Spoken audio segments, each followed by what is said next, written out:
ಸ್ನೇಹಿತರೆ ನಮಸ್ಕಾರ. ನಾನು ನಿಮ್ಮ ಪ್ರೀತಿಯ ವಾದಿರಾಜ್ ಜ್ಯುವೆಲರ್ಸ್ ಮಾಲೀಕ ವಾದಿರಾಜ್ ಮಾತಾಡ್ತಿರೋದು.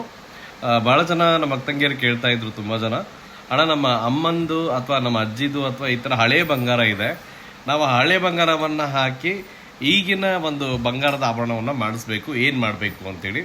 ಸೊ ಸ್ನೇಹಿತರೆ, ಒಂದು ವಿಷಯಕ್ಕೆ ನಾನು ಕ್ಲಿಯರಾಗಿ ನಿಮ್ಗೊಂದು ಉತ್ತರ ಕೊಡ್ತಾ ಇದ್ದೀನಿ.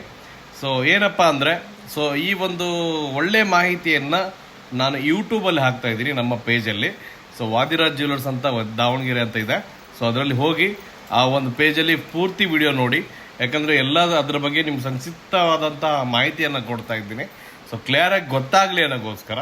ಸೊ ಮೊದಲನೇದಾಗಿ ಹೇಳಬೇಕು ಅಂದರೆ, ನಿಮಗೆ ಹಳೆಯ ಬಂಗಾರ ಏನಿದೆಯಲ್ಲ ಅದನ್ನು ಹಾಕಿ ನೀವು ಇವತ್ತು ಬಂದು ನೀವು ಆಭರಣ ಖರೀದಿಸಿದ್ರೆ 0% ಮೇಕಿಂಗ್ ಚಾರ್ಜ್ ಪ್ರಾರಂಭ ಮಾಡಿದ್ದೀವಿ.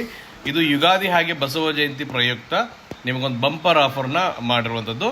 ಹಾಗೆ ಹಳೆಯ ಬಂಗಾರವನ್ನು ಈಗ ಎಕ್ಸಾಂಪಲ್ ಹೇಳಬೇಕು ಅಂದರೆ, ನಿಮ್ಮ ಹಳೆಯ ಬಂಗಾರ 65 ಇರ್ಬೋದು, 75 ಇರ್ಬೋದು, ಅಥವಾ 85 ಇರ್ಬೋದು, ಅಥವಾ 916 ಇರ್ಬೋದು, ಅಥವಾ ಯಾವ ಬಂಗಾರ ಇದೆ ಅಂತ ನಿಮ್ಗೆ ಗೊತ್ತಿಲ್ಲದೆ ಇರ್ಬೋದು. ಸೊ ಅಂತಹ ಬಂಗಾರವನ್ನು ನಾವು ನಿಮಗೆ ಕರಗಿಸಿ 84 ಬೇಕಾದ್ರೆ 84 ಹಾಲ್ಮಾರ್ಕ್, ಇಲ್ಲ 916 ಬೇಕಾದರೆ 916 ಹಾಲ್ಮಾರ್ಕ್ನ ರೆಡಿ ಮಾಡಿ ಕೊಡ್ತೀವಿ. ಹಾಗೆ ಇದ್ರ ಬಗ್ಗೆ ಸರಿಯಾದಂಥ ಒಂದು ಒಳ್ಳೆಯ ಒಂದು ವಿಷಯವಾದ ಮಾಹಿತಿ ಬಗ್ಗೆ ಯೂಟ್ಯೂಬಲ್ಲಿ ವಿಡಿಯೋ ಹಾಕಿದ್ದೀನಿ, ಹೋಗಿ ನೋಡ್ಕೊಂಬನ್ನಿ. ಮೊದಲೇ ಬಾರಿ ವಿಡಿಯೋ ನೋಡ್ತಾ ಇರೋ ತಪ್ಪದೆ ಪೇಜನ್ನ ಫಾಲೋ ಮಾಡ್ಕೊಳ್ಳಿ. ಧನ್ಯವಾದಗಳು.